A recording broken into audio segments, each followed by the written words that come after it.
नमस्कार, history for you में आपका स्वागत है, जहां हम आपके लिए लेकर आते हैं एक ऐसी कहानियां जिन्होंने इतिहास में अपना एक गहरा प्रभाव छोड़ा है।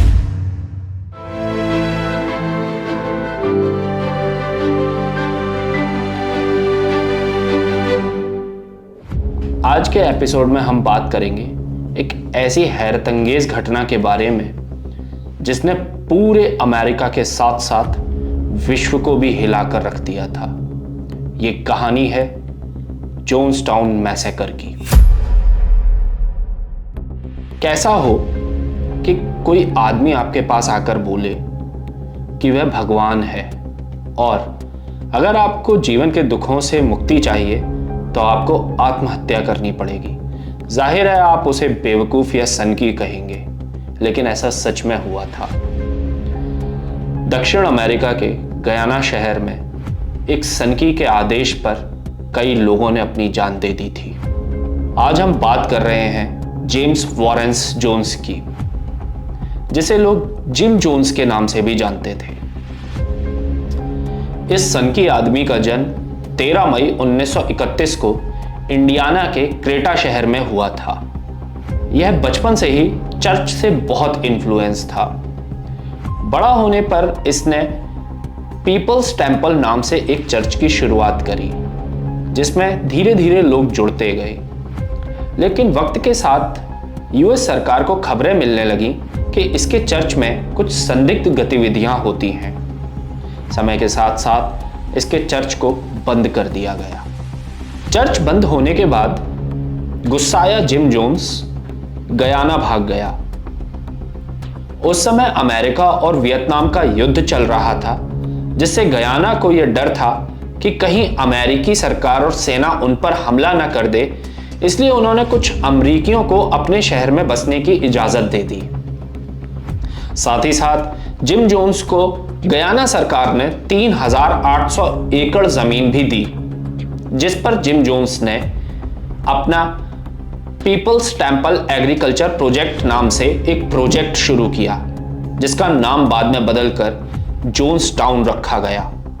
आश्रम के शुरू होने के बाद जिम जोन्स के गार्ड्स वहां अनुयायियों के साथ मारपीट करते थे और उन पर अत्याचार करते थे। आश्रम से बाहर जाने पर भी सबके लिए पाबंदी थी। अपनी जान की परवाह ना करते हुए और जान बचाते बचाते कुछ लोग अमेरिका पहुंचे, जहां उन्होंने सांसद लियो रियान से इस बारे में शिकायत करी। मामले की गंभीरता को समझते हुए लियो रियान ने इस मामले को अपने हाथ में लिया और एक टीम बनाकर खुद गयाना जाके इस मामले की जांच करने का फैसला किया। 17 नवंबर 1978 को लियो रियान गयाना पहुंचते हैं। अपनी टीम के साथ आश्रम की जांच करते हैं और पूरी तरीके से तहकीकात करते हैं। लियो रियान को आश्रम पर शक हो गया था।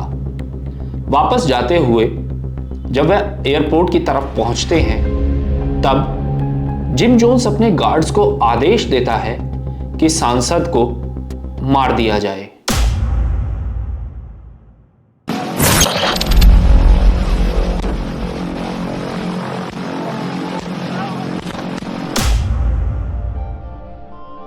लियो रियान के साथ साथ उनके 4 साथियों की निर्मम हत्या कर देते हैं।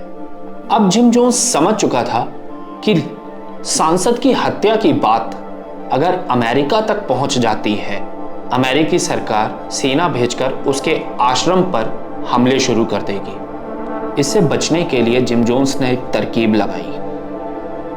उसने अपने अनुयायियों को इकट्ठा किया और अपनी एक आखिरी speech the. This is a revolutionary suicide. This is not a self-destructive suicide. So they'll pay for this. They brought this upon us. And they'll pay for that. I leave that destiny to them. I want to see you go, though. They can take me and do with me whatever they want to do. I want to see you go. I don't want to see you go through this hell no more. तो सुना आपने इस speech में कि gym Jones के अनुयायी उससे कितना इमोशनली कनेक्ट थे। लेकिन वो ये नहीं जानते थे कि जिसको वह भगवान मानते हैं वह भगवान इनके साथ कितना घिनौना और निर्मम खेल खेलने जा रहा है।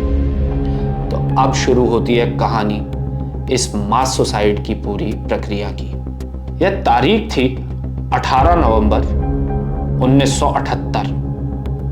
जिम जोन्स अपने नौकरों को आदेश देता है कि सबके लिए अंगूर का जूस बनाया जाए।